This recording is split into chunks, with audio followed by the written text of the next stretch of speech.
Olá, quarta-feira, 22 de maio de 2019, o governo federal recuou no decreto que permitia ao cidadão comum o porte de fuzis, carabinas ou espingardas. Também vetou a prática de tiro por menores de idade e o transporte de arma em voo.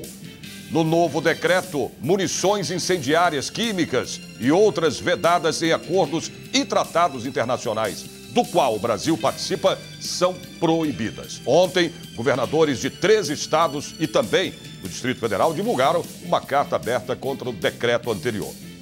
Vamos saber agora de outros destaques da edição de hoje do Jornal da Assembleia. A importância das ciências humanas foi destaque numa audiência pública aqui na Assembleia Legislativa. Atletas e ex-atletas visitaram o Parlamento Paulista para pedir ajuda aos parlamentares contra o projeto de lei do governo do estado que prevê a concessão do Complexo Esportivo do Ibirapuera. Comissão de Educação e Cultura discute redução de carga horária de funcionários das escolas estaduais.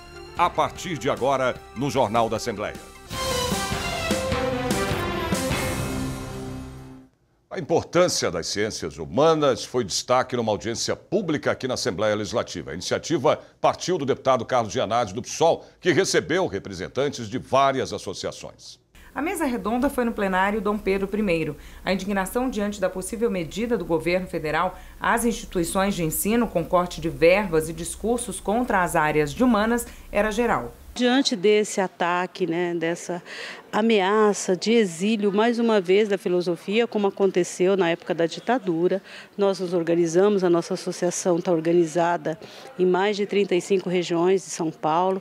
Então nós vamos conversando com os professores de filosofia, somos quase 400 professores associados para fazer essa resistência. E essa audiência é mais uma das muitas ações que nós estamos fazendo. Eu considero o ministro da Educação uma persona não grata à educação brasileira, na medida em que ele tem desrespeitado tanto a formação e a educação superior como a educação básica e não merece, por parte dos educadores, o devido reconhecimento enquanto ministro numa pasta tão importante como é a educação brasileira. O presidente Jair Bolsonaro afirmou que o ministro da Educação estuda descentralizar investimento em faculdades de filosofia e sociologia. Para alguns professores que participaram do encontro, a situação crítica já é antiga e pode piorar ainda mais. A gente teve um curto período de obrigatoriedade da sociologia e da filosofia no ensino e nesse curto período foi onde a gente achou que realmente podia ter confiança. E isso já caiu novamente. É por isso que a gente insiste que tem que estar escrito, tem que estar ali na lei, tem que estar editado, porque senão a gente não tem segurança de trabalho em momento nenhum. Embora esse governo tenha esse ataque mais feroz, há um balanço de longo prazo que precisa ser feito. Eu acho que hoje a gente está aqui mais ou menos para isso, para pensar numa reação, mas também para pensar em perspectivas de longo prazo, porque a pauperização desses cursos e da profissão, ela ocorre a longo prazo. O deputado estadual pelo PSOL, Carlos Gianazzi, disse que esta foi só a primeira discussão sobre o assunto. Os governos autoritários não querem filosofia e nem sociologia. Então essa é uma audiência de resistência aqui, de luta de professores, de entidades que se manifestam em defesa da educação, contra os cortes também das universidades federais e contra os cortes no orçamento da educação básica, da educação infantil, ensino fundamental, ensino médio, do ensino técnico e tecnológico. Por isso que nós estamos aqui hoje nessa grande audiência pública. 15 itens foram discutidos durante a reunião da Comissão de Defesa dos Direitos da Pessoa Humana, da Cidadania, da Participação e das Questões Sociais. Veja agora na reportagem do Marcos Boemerade. 4 projetos de lei, 8 requerimentos e 3 ofícios foram os itens da pauta. Com tramitação de urgência, o projeto de lei 539 de 2018, de autoria do deputado Edmir Chedi, que dispõe sobre penalidades a serem aplicadas pela prática discriminatória por motivo de gênero, praticado por qualquer pessoa física ou jurídica, inclusive que exerça função pública no Estado, teve votação nominal e por 5-4 foi rejeitado.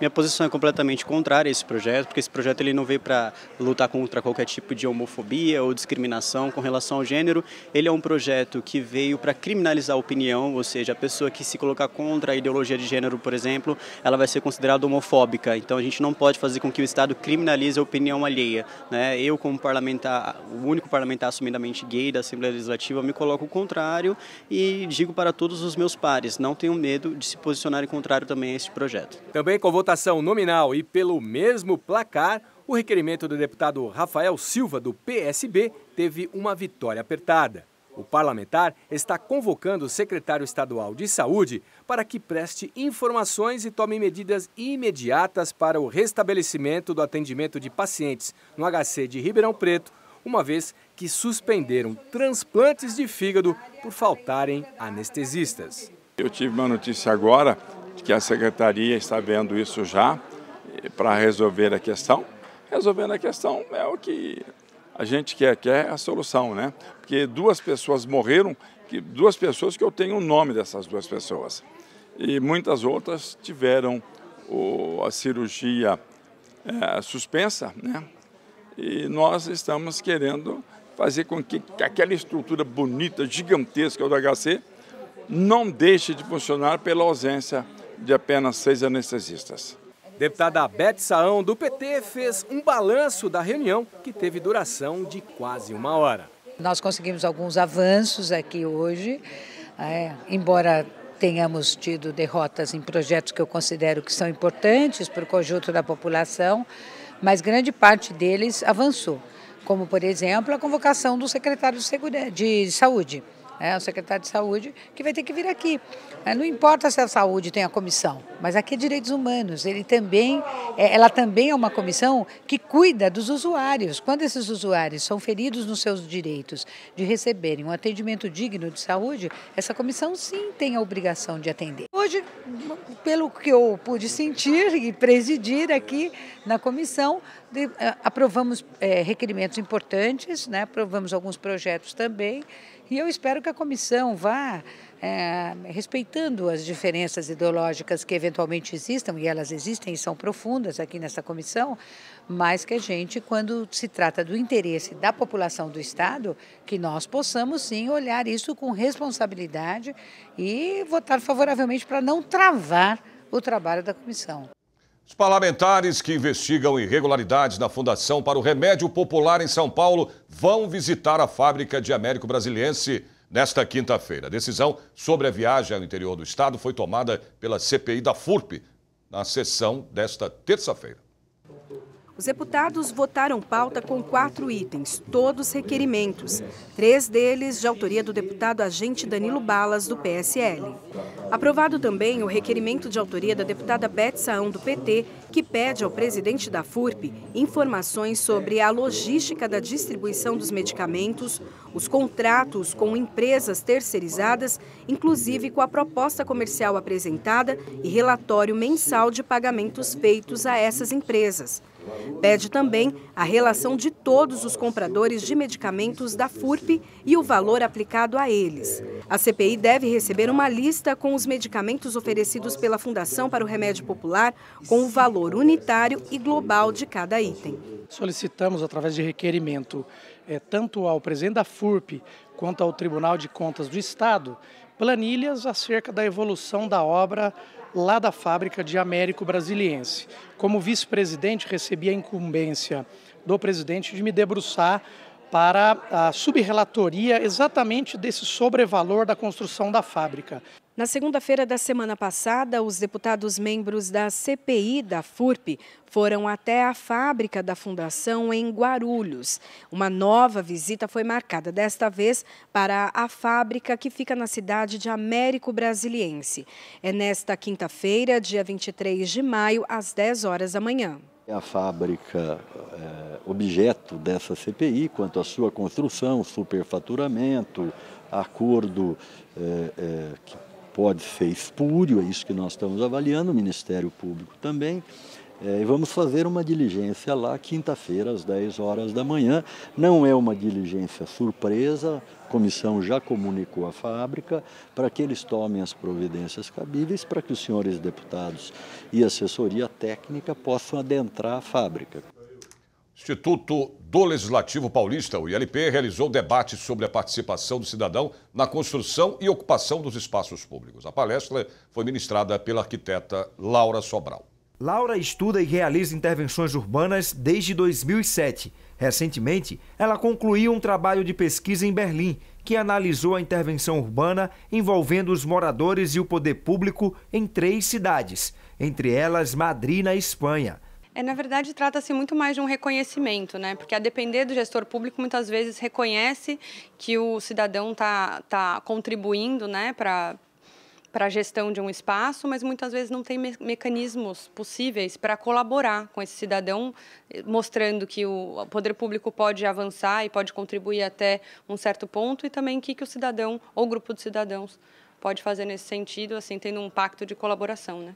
A pesquisa durou 2 anos e ela defende que os estudos na Europa sejam implementados no Brasil. Na maior cidade do país, Laura diz que vê com bons olhos o interesse de alguns setores da sociedade no tema. Mas para o projeto se concretizar, é preciso, acima de tudo, vontade política. Eu acho que falta uma organização desses mecanismos de organização. Falta, por exemplo, tem uma lei de gestão participativa das praças, que existe, mas também ainda não foi implementada, por exemplo. E para isso eu acho que falta vontade política de, na verdade, tentar algo novo, né? Que é alguma coisa que não é simples, não estou te falando como se fosse algo simples, né? Acho que tem vários obstáculos internos, mas eu acho que eles não são intransponíveis. Acho que é uma coisa que talvez demande algum tempo, mas eu acho que é bastante possível. Eu sou otimista.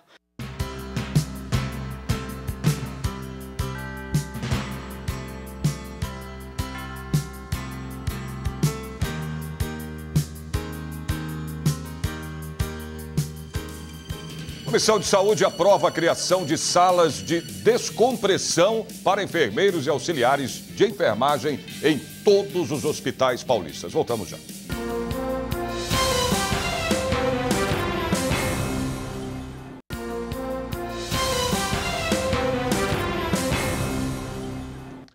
Comissão de Saúde na Assembleia Legislativa aprova a criação de salas de descompressão para enfermeiros e auxiliares de enfermagem em todos os hospitais paulistas. A presidente da comissão, a deputada Analice Fernandes, do PSDB, destacou que vai manter apoio ao projeto de lei das 30 horas semanais, sem redução salarial da categoria. Os 23 itens foram votados em menos de 30 minutos de trabalho. A maioria foi aprovado, inclusive o projeto de lei do deputado Caio França, que cria a política de prevenção da violência doméstica. Na prática, o deputado quer aproveitar uma ação já existente do Estado para ajudar famílias expostas à violência. Olha, a ideia é aproveitar o Programa Saúde da Família, que é um programa exitoso e que tem praticamente todos os municípios do Estado, onde os agentes adentram praticamente a casa do cidadão, para que eles possam dar instruções também de segurança com relação a feminicídio, com relação a problemas familiares e de vizinhança. Então a ideia é criar uma política da paz, na verdade, entre os agentes públicos, seja enfermeiros, agentes ou até médicos. O deputado ainda falou do requerimento do deputado Rafa Zimbaldi sobre o fechamento de uma unidade de saúde da mulher em Campinas. O CAISM, que é um hospital de referência da mulher de Campinas, de toda a região, está fechado por uma dificuldade de parceria aí da Unicamp com o hospital, que é quem repassa o recurso, e o governo do estado é responsável pelo custeio da Unicamp. Então, que o diretor do hospital possa vir aqui e apresentar para a gente como é que realmente, o que está acontecendo, desde quando que isso está assim, quais são os motivos que levaram a essa condição do hospital. Então, na verdade, é esclarecimento dos responsáveis pelo CAISM. A gente sabe que o Hospital da Mulher são poucos no estado e que precisam muito de apoio do estado, enfim, para poder garantir o seu custeio. Outra matéria aprovada e por unanimidade foi da deputada e presidente da comissão Analice Fernandes, do PSDB. Nela, são criadas salas de descompressão para enfermeiros e auxiliares de enfermagem. Nós estamos trabalhando imensamente para que essa sala de descompressão ela seja criada com urgência em todos os hospitais, nas redes públicas e nas redes privadas, para que esse profissional tenha a oportunidade, além de criar um ambiente de descontração, de integração também com a equipe. A presidente fez questão de lembrar que seu trabalho na casa também vai continuar com o PL 347. O projeto de lei das 30 horas semanais sem redução salarial foi vetado pelo governador João Dória, que seguiu o parecer da Procuradoria do Estado. Porém, ainda há a possibilidade de derrubar o veto na própria Assembleia Legislativa. Acredito que nós vamos discutir se esse veto vai ser derrubado totalmente ou parcialmente, mas é importante que isso aconteça para que esses fatores que têm causado tanto estresse para a enfermagem sejam realmente resolvidos e minimizados. Semana que vem, a Comissão de Saúde vai receber a visita do Dr. José Henrique Germann, ele que é secretário estadual de Saúde e vem até aqui, essa casa, prestar contas dos primeiros 4 meses de governo. Essa questão muito séria levantada hoje pela deputada Janaína Pascoal, que é o problema com relação à insulina no estado de São Paulo. O Ministério encaminhou as insulinas, que é responsabilidade do Ministério para todos os estados, e os estados já mandou essas insulinas, esses frascos, para os municípios. E é sabido que só dura mais 2 meses, no máximo 2 meses. E aí? Como é que ficam as pessoas que recebem a insulina? Comissão de Educação e Cultura discute redução de carga horária de funcionários das escolas estaduais. A reportagem é do Maxwell Figueiredo. Pouco depois que a presidente da comissão, a deputada professora Bebel, do PT, abriu a reunião no plenário Dom Pedro I, o deputado Roberto Engle, do PSB, pediu pausa de 10 minutos para apresentar uma proposta de avaliação do Plano Estadual de Educação de São Paulo. É pegar o Plano Estadual de Educação e dividir em 10 blocos, né? Os deputados vão fazer uma escolha dos temas que eles têm afinidade. Tem aí o Fundeb, que vai, enfim, ter vida curta, o ano que vem acaba. Então, isso já tem que estar sendo colocado na pauta, né? Então, o plano vem nessa perspectiva de ajudar a política educacional no estado de São Paulo. Com o consenso entre os deputados, ficou definido que 2 temas do plano serão discutidos a cada reunião da comissão. 34 itens estavam para serem votados na reunião da Comissão de Educação. E o que chamou mais a atenção foi justamente o primeiro da pauta, um projeto de lei do deputado Carlos Gianazzi, do PSOL, que gerou uma grande discussão. O projeto autoriza o governo a reduzir a carga horária de servidores como merendeiras nas unidades escolares de São Paulo. Na medida em que o projeto reduz a carga de trabalho dos funcionários mantendo o salário, você aumenta em consequência o salário por hora trabalhada. E o aumento de salário, na verdade, a fixação de salários de funcionários públicos, né, é de autonomia, né, do governo do estado, poder mudar ou alterar essas questões. Mesmo o projeto sendo de uma medida autorizativa, ele ainda assim implica em inconstitucionalidade, por isso eu pedi vista do projeto. O nosso projeto está coberto de legalidade porque ele é autorizativo e ele foi construído coletivamente pelos agentes de organização escolar das nossas escolas estaduais. São servidores que estão há muitos anos com salários arrochados e defasados. O salário de um agente de organização escolar hoje, ali na conta bancária, é de apenas R$ 900. Então, é uma covardia o que a Assembleia Legislativa está fazendo, não votando esse projeto. Nós temos que votar imediatamente, já passou da hora de se fazer justiça com os agentes de organização escolar, reduzindo a jornada de trabalho deles e melhorando significativamente os seus salários.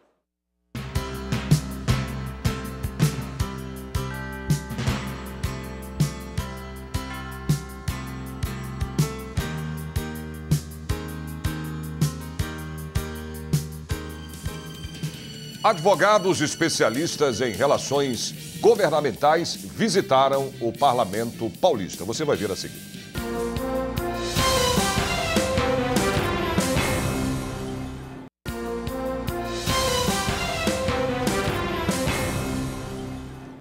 Atletas e ex-atletas visitaram a Assembleia Legislativa de São Paulo para pedir ajuda aos parlamentares. Eles são contra o projeto de lei do governo do estado que prevê a concessão do Complexo Esportivo do Ibirapuera. Ela é o principal nome do atletismo no Brasil. Mauro Imagem foi ouro nas Olimpíadas de Pequim em 2008, no salto à distância. E lembra que toda a preparação da carreira aconteceu no Complexo Esportivo do Ibirapuera. Eu sempre falei que o ginásio do Ibirapuera era o quintal da minha casa, né? E eu quero que continue sendo. E hoje eu tenho, o privilégio, né, de estar podendo treinar, ajudar os meus atletas a treinarem, que é a equipe Mauro Imagem, alguns do Pinheiros também. a estarem seguindo os seus sonhos. Quero que eles cheguem, almejem o que eu consegui na minha vida, que é a medalha de ouro olímpica. Todos eles têm grandes títulos, mas o grande atleta, ele almeja a medalha de ouro olímpica. E se não fosse o complexo do Ibirapuera, eu, no Brasil, não teria condições de conseguir essa medalha. Foram 29 anos de carreira. Malren acompanhou os atletas que hoje treinam no complexo do Ibirapuera na visita que eles fizeram à Alesp.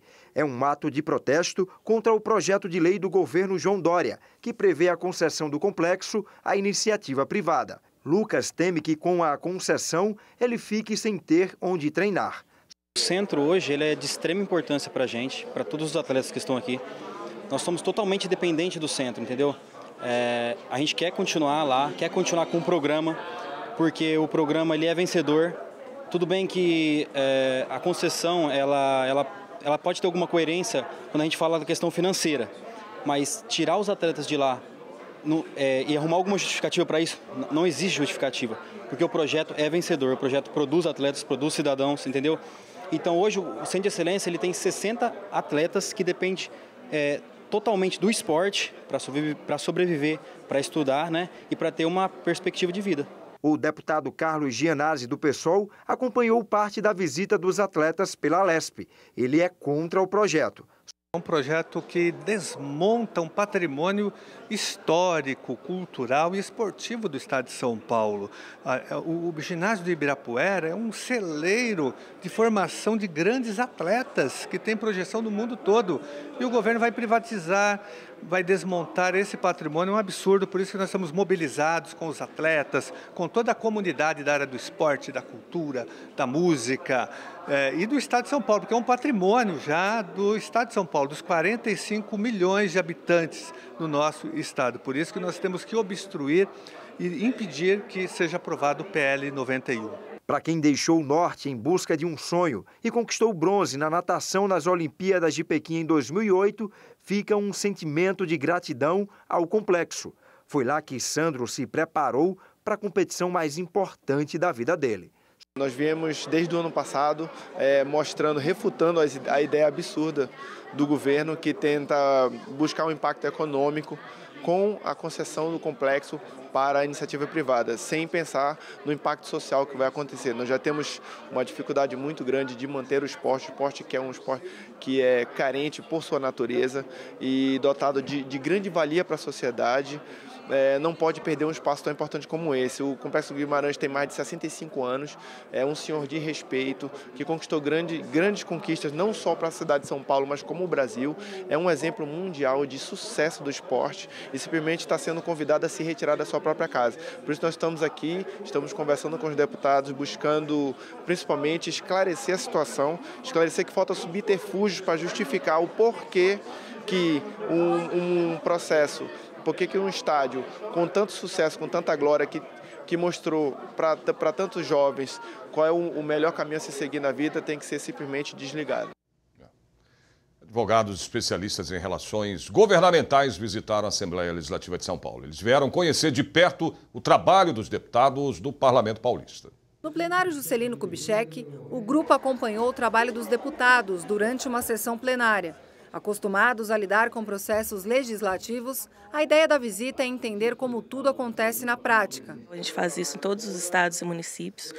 Então, todas as assembleias a gente tem um advogado presente, todo município com mais de 200 mil habitantes a gente faz isso de forma presencial.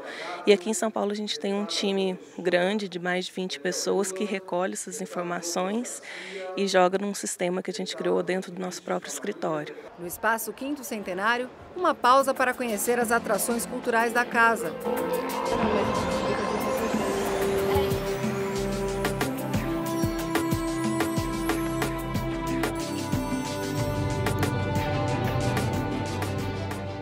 Se você tem interesse em conhecer o Parlamento Paulista, agende uma visita monitorada através do Departamento de Comunicação Social pelos telefones 11 3886 6628 ou 3886 6626.